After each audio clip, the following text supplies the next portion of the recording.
राधे राधे, जय श्री कृष्णा। मैं सीमा सिंह बड़ों को चरण स्पर्श, छोटों को प्यार और बराबर वालों को नमस्कार करती हूँ।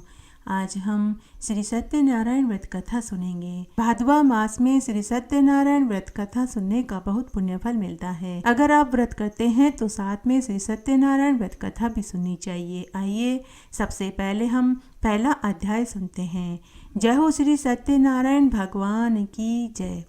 एक समय निमिषारण्य तीर्थ में शौनकादि 88,000 ऋषियों ने श्री सूत जी से पूछा कि हे प्रभु, इस कलयुग में वेद विद्या रहित मनुष्यों को प्रभु भक्ति किस प्रकार मिलेगी तथा उनका उद्धार कैसे होगा। इसलिए हे मुनिश्रेष्ठ, कोई ऐसा तप कहिए जिससे थोड़े समय में पुण्य प्राप्त होवे तथा मन वांछित फल मिले। वह कथा सुनने की हमारी बहुत इच्छा है। सर्वशास्त्र ज्ञाता श्री सूत जी बोले कि हे वैष्णवों में पूज्य, आप सबने प्राणियों के हित की बात पूछी है। अब मैं उस श्रेष्ठ व्रत को आप लोगों से कहूँगा जिस व्रत को नारद जी ने श्री लक्ष्मी नारायण जी से पूछा था और श्री लक्ष्मीपति ने मुनिश्रेय नारद जी से कहा था, तो आप ध्यान से सुनो।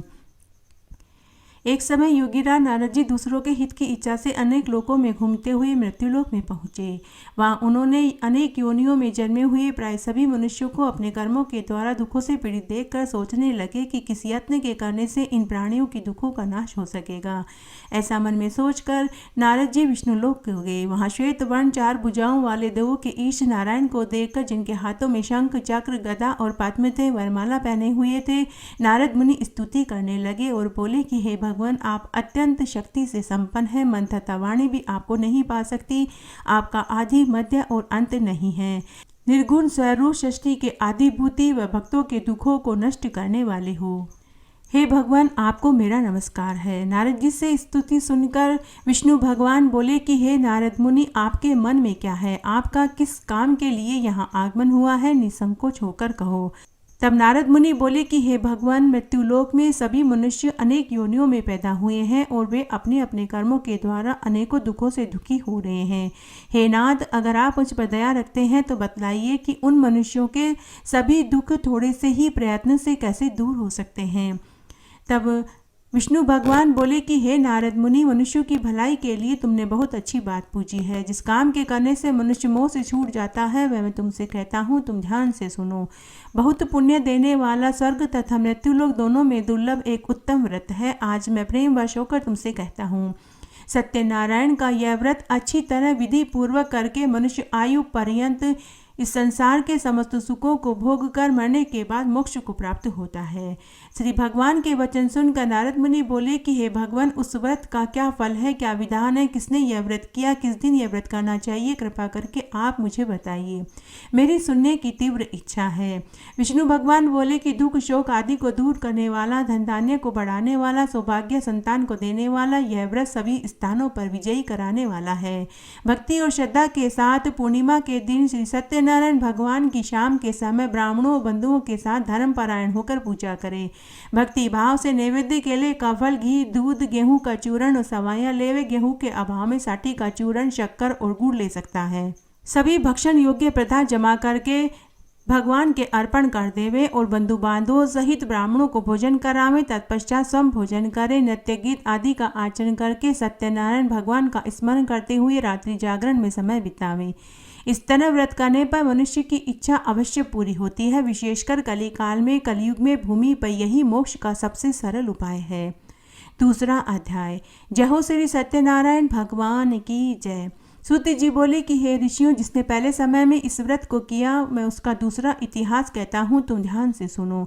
सुंदर काशीपुरी नगरी में एक अत्यंत निर्धन ब्राह्मण रहता था। वह भूख और प्यास से बेचैन हुआ नित्य पृथ्वी पर घुमा करता था। ब्राह्मणों से प्रेम करने वाले भगवान ने ब्राह्मण को दुखी देखकर बूढ़े ब्राह्मण का रूप धारण करके उसके पास गए और बोले कि हे विप्र, तू नित्य दुखी हुआ पृथ्वी पर क्यों घूमता है? हे श्रेष्ठ ब्राह्मण, यह सब मुझसे कहो, मैं सुनना चाहता हूँ। ब्राह्मण बोला कि मैं बहुत निर्धन ब्राह्मण हूँ, भिक्षा के लिए पृथ्वी पर फिरा करता हूँ।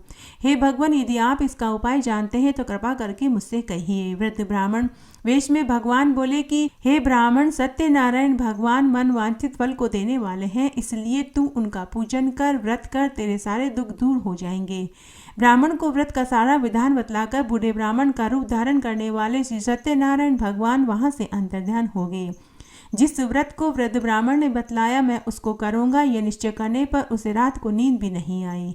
वह सवेरे ही उठ श्री सत्यनारायण भगवान के व्रत का निश्चय कर भिक्षा के लिए चला गया। उस दिन उसको भिक्षा में बहुत सा धन मिला, जिससे उसने बंधु बांधवों के साथ श्री सत्यनारायण भगवान का उत्तम व्रत किया। इसके करने से वह ब्राह्मण सभी दुखों से छूटकर अनेक प्रकार की संपत्तियों से युक्त हुआ और मरने के बाद मोक्ष को प्राप्त हुआ। उस समय से वह ब्राह्मण हर मास व्रत करने लगा। इस तरह सत्यनारायण भगवान के व्रत को जो भी करेगा वह सभी पापों से छूट जाएगा, इस संसार के समस्त सुखों को भोगकर मरने के बाद मोक्ष को प्राप्त होगा। आगे जो पृथ्वी पर श्री सत्यनारायण भगवान का व्रत करेगा वह मनुष्य भी सभी दुखों से छूट जाएगा। इस तरह नारद जी ने नारायण का कहा हुआ यह व्रत मैंने तुमसे कहा, हे विप्रो मैं अब और तुमसे क्या कहूँ। ऋषि बोले कि हे मुनीश्वर, संसार में इस ब्राह्मण से सुनकर किस किस ने इस व्रत को किया, हम वह भी सुनना चाहते हैं। इसके लिए हमारे मन में अपार श्रद्धा है। सूत जी बोले कि हे मुनियों, जिसने इस व्रत को किया वह सारा विधान मुझसे सुनो। एक समय एक ब्राह्मण धन और ऐश्वर्य के साथ बंधु बांधवों के साथ व्रत करने को तैयार हुआ। उसी समय एक लकड़ी बेचने वाला बूढ़ा आदमी आया। बाहर लकड़ियों को रखकर ब्राह्मण के मकान में गया। प्यास से दुखी लकड़हारा उनको व्रत करते देखकर ब्राह्मण को नमस्कार कर कहने लगा कि आप ये क्या कर रहे हैं और इसके करने से क्या फल मिलता है, कृपा करके आप मुझे इसका पूरा विधान कहो। ब्राह्मण ने कहा कि सभी मनोकामनाओं को पूरा करने वाला यह श्री सत्यनारायण भगवान का व्रत है। इसकी ही कृपा से मेरे यहाँ धन धान्य की वृद्धि हुई है। ब्राह्मण से इस व्रत के बारे में जानकर बूढ़ा लकड़हारा बहुत प्रसन्न हुआ। चरणामत ले प्रसाद खाने के बाद अपने घर को गया। लकड़हारे ने अपने मन में इस प्रकार का संकल्प लिया कि आज ग्राम में लकड़ी बेचने से जो धन मिलेगा उसी से मैं श्री सत्यनारायण देव का उत्तम व्रत करूंगा। यह मन में विचार करके वह बूढ़ा आदमी लकड़ियां अपने सिर पर रखकर जिस नगर में धनवान लोग रहते थे वह ऐसे सुंदर नगर में गया। उस रोज वहां पर उसे उन लकड़ियों का दाम 4 गुना मिला। तब वह बूढ़ा लकड़हारा दाम ले अति प्रसन्न हो पक्के केले की फली, शक्कर, घी, दूध, दही, गेहूं का चून लेकर सत्यनारायण भगवान के व्रत की सभी सामग्रियों को लेकर अपने घर को गया। फिर उसने अपने बंधु बांधवों को बुलाकर विधि विधान के साथ भगवान श्री सत्यनारायण का पूजन किया, व्रत किया। उस व्रत के प्रभाव से वह बूढ़ा लकड़हारा धन, पुत्र आदि से युक्त हुआ। संसार के समस्त सुखों को भोग कर मरने के बाद वैकुंठ को प्राप्त हुआ। तीसरा अध्याय। श्री सत्यनारायण भगवान की जय। सूत जी बोले कि हे श्रेष्ठ मुनियों, अब आगे की कथा कहता हूँ, तुम ध्यान से सुनो। पहले समय में उल्कामुख नाम का एक बुद्धिमान राजा था। वह सत्यवक्ता और जितेंद्रिय था। प्रतिदिन देव स्थानों पर जाता गरीबों को धन देकर उनके कष्ट दूर किया करता था। उसकी पत्नी कमल के समान मुख वाली सती साध्वी थी। भद्रशिला नदी के तट पर उन दोनों ने श्री सत्यनारायण भगवान का व्रत किया और पूजन किया। उस समय वहां एक साधु वेश्या आया। उसके पास व्यापार के लिए बहुत सा धन था। वह नाव को किनारे पर ठहराकर राजा के पास गया और बोला कि हे राजन, आप ये क्या कर रहे हैं, कृपा करके मुझसे कहो। हे राजन, भक्ति युक्त चित्त से आप ये क्या कर रहे हैं, मेरी सुनने की इच्छा है, तो कृपा करके आप मुझसे कहिए। राजा बोला कि हे साधु, अपने बंधुओं के सहित पुत्र की प्राप्ति के लिए महाशक्तिवान सत्यनारायण भगवान का व्रत और पूजन कर रहा हूँ। राजा के वचन सुनकर साधु आदर से बोला कि हे राजन, मुझसे इस व्रत का पूरा विधान कहिए, मैं भी आपके कथनानुसार इस व्रत को करूँगा। मेरे भी कोई संतान नहीं है और निश्चय ही मेरे भी संतान होगी। राजा से व्रत का सारा विधान जानकर आनंद के साथ वह घर में गया। साधु ने अपनी स्त्री से संतान देने वाले इस व्रत का समाचार सुनाया और कहा कि जब मेरे संतान होगी तब मैं इस व्रत को करूंगा। साधु ने ऐसे वचन अपनी स्त्री लीलावती से कहे। एक दिन उसकी स्त्री लीलावती पति के साथ आनंदित हो सांसारिक धर्म में प्रवृत्त होकर श्री सत्यनारायण भगवान की कृपा से गर्भवती हो गई और 10 महीने में उसे एक सुंदर कन्या का जन्म हुआ। दिनों दिन वह कन्या इस तरह से बढ़ने लगी जैसे शुक्ल पक्ष का चंद्रमा बढ़ता है। कन्या का नाम कलावती रखा गया। तब लीलावती ने मीठे शब्दों में अपने पति से कहा कि आपने जो संकल्प किया था कि भगवान का व्रत करूंगा, अब आप उस व्रत को करिए। साधु बोला कि हे प्रिय, इसके विवाह पर करूंगा। इस प्रकार अपनी पत्नी को आश्वासन दे वह साधु नगर को गया। कलावती पितृगृह में वृद्धि को प्राप्त हो गई। साधु ने जब नगर में सखियों के साथ अपनी पुत्री को देखा तो दूत बुलाकर कहा कि मेरी पुत्री के लिए कोई सुयोग्य वर देख कर लाओ। साधु की आज्ञा पाकर दूत कंचन नगर पहुंचा और वहां बड़ी खोज और देखभाल करके लड़की के लिए सुयोग्य वणि पुत्र को लेकर आया।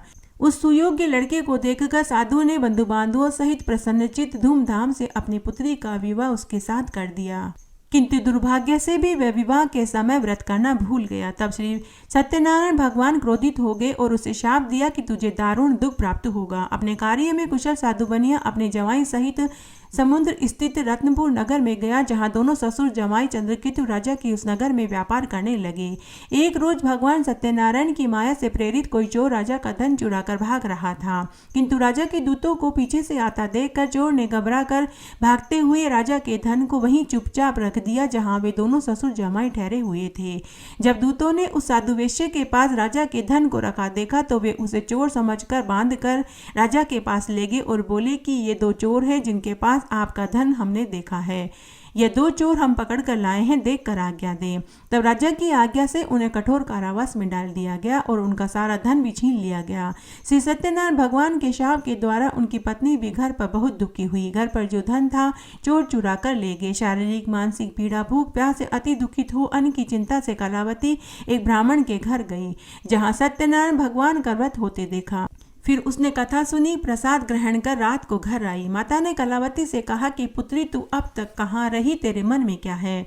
कलावती बोली कि हे माता, मैंने एक ब्राह्मण के घर में श्री सत्यनारायण भगवान का व्रत और पूजन होते देखा है। कन्या के वचन सुनकर लीलावती भगवान के पूजन की तैयारी करने लगी। लीलावती ने परिवार और बंधुओं सहित श्री सत्यनारायण भगवान का पूजन किया और व्रत किया और यह वर मांगा कि हे प्रभु, मेरे पति और दामाद शीघ्र घर आ जावें, और साथ ही प्रार्थना करें कि हम सबका अपराध क्षमा करो। सत्यनारायण भगवान इस व्रत से संतुष्ट हो गए और राजा चंद्रकेतु को स्वप्न में दर्शन देकर कहा कि हे राजन, दोनों वेश्यों को प्रातः ही छोड़ दो और सब धन जो तुमने ग्रहण किया है दे दो, नहीं तो मैं तेरा धन, राज्य, पुत्र सब नष्ट कर दूंगा। राजा से ऐसे वचन कहकर भगवान अंतर्ध्यान हो गए। प्रातःकाल राजा चंद्रकेतु ने सभा में अपना स्वप्न सुनाया। फिर दोनों वणिक पुत्र को कैद से मुक्त कर सभा में बुलाया। दोनों ने आते ही राजा को नमस्कार किया। राजा मीठे वचनों से बोले कि हे महानुभावों, भावी वर्ष ऐसा कठिन दुख तुम्हें प्राप्त हुआ है, अब तुम्हें कोई भय नहीं है। ऐसा कहकर राजा ने उनको नए नए वस्त्र आभूषण पहनाए और उनका जितना धन लिया था उससे भी दुगना धन देकर उन्हें आदर से विदा कर दिया।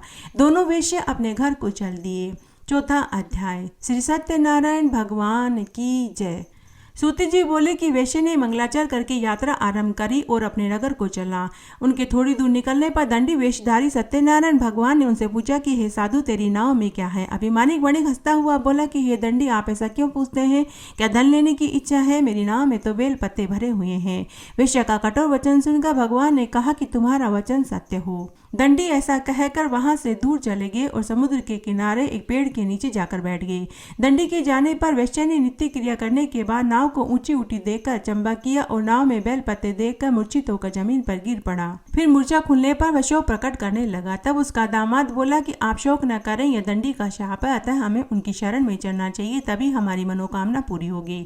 दामाद के वचन सुनकर वह दंडी के पास पहुंचा और अत्यंत भक्तिभाव से नमस्कार करके बोला कि मैंने जो आपसे असत्य वचन कहे थे उसके लिए आप मुझे क्षमा करो। ऐसा कहकर वह करुण रुदन करने लगा। तब दंडी भगवान बोले कि हे वणिक पुत्र, मेरी आज्ञा से तुझे बार बार दुख प्राप्त हुआ है, तू मेरी पूजा से विमुख हुआ है। साधु बोला, हे भगवान, आपकी माया से मोहित ब्रह्मा आदि भी आपके रूप को नहीं जानते, फिर मैं अज्ञानी कैसे जान सकता हूँ? आप प्रसन्न होइए, मैं सामर्थ्य के अनुसार आपकी पूजा करूंगा, मेरी रक्षा करो और पहले के समान नौका में धन भर दो। उसके भक्ति युक्त वचन सुनकर भगवान प्रसन्न हो गए, उसकी इच्छा अनुसार वरदान देकर अंतर्ध्यान हो गए।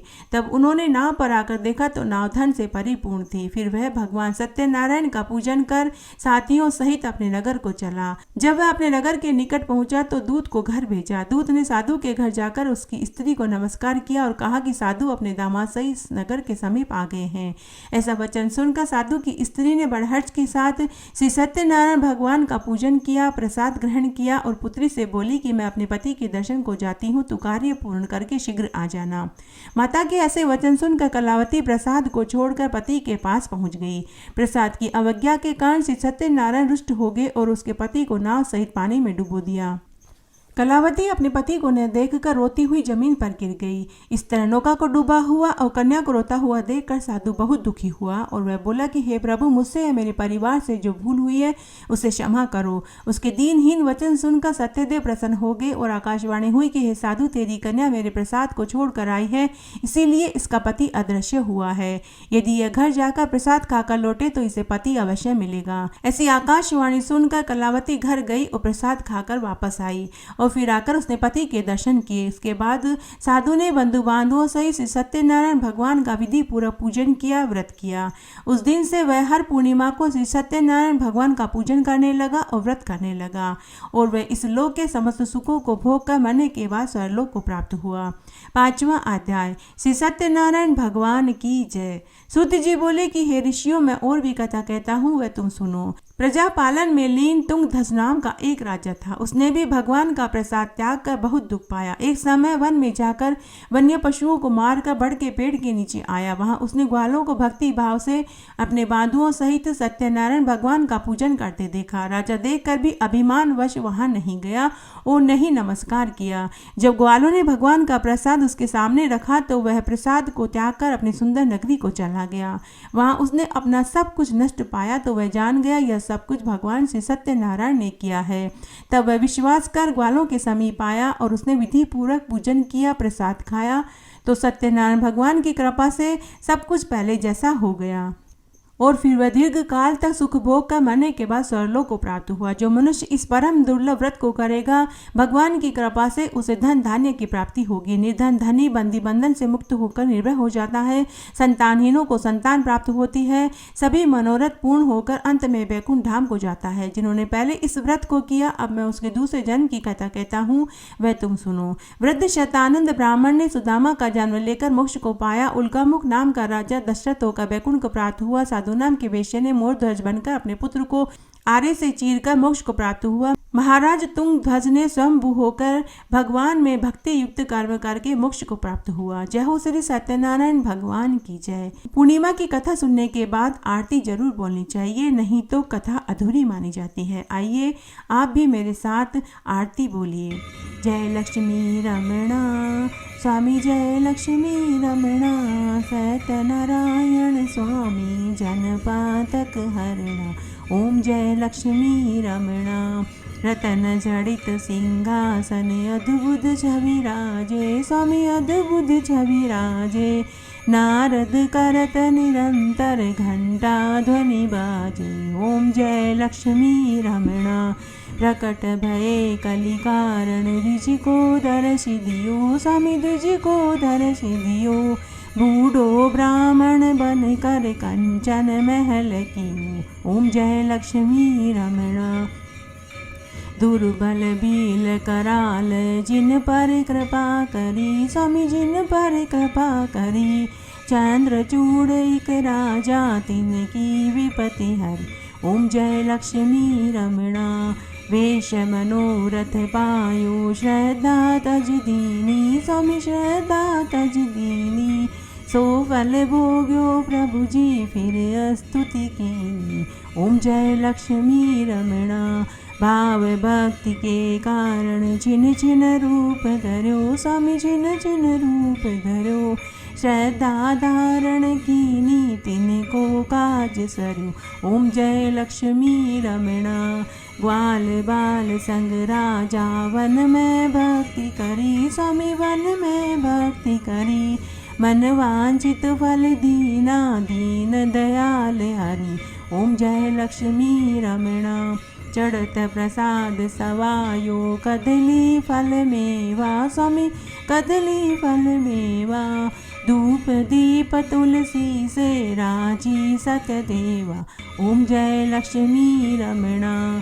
श्री सत्यनारायण जी की आरती जो कोई जन गावे, स्वामी जो कोई जन गावे। कहत शिवानंद स्वामी, मन वांछित फल पावे। ओम जय लक्ष्मी रमणा। जय हो श्री सत्यनारायण भगवान की जय। धन्यवाद।